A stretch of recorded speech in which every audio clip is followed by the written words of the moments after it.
Сәлеметсіздер ме? Бүгін сіздермен нан жабатын боламын. Мына еттен қалған сорпа, осыған нан илейтін боламын. Влог бастағым келіп жүр, осылай бірінші рет түсіруім. Енді Алла қаласа осылай түсіріп, күнделікті салып отыратын боламын өз өмірімді. Ет қайнатқан күні сорпасын бөлек алып қойып, осындай нан жапқанға, немесе осы сорпасынан басқа да тағамдар жасағанға алып қоямын, морозильникке қойып. Нандарым жұмсақ, дәмді болып шығады.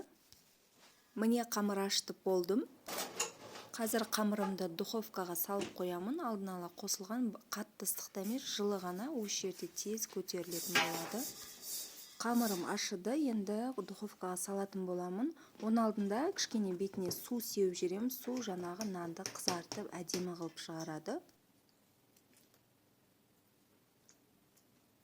Міне наным дайын. Енді қалған кішкене қамырынан пицца жасаймын.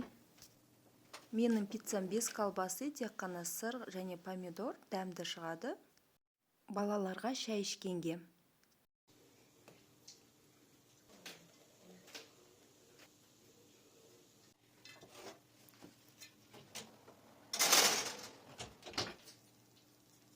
Тағы да қалған қамырдан бургер сияқты кішкене нандар жасадым. Арасына балалар салат, сыр қосып жегенге өте дәмді болады. Ол да сыртын, жаңағы мына нандардың сыртын, жұмыртқаның сарысын жақтым, тек қана сол кезде қызарып әдемі шығады.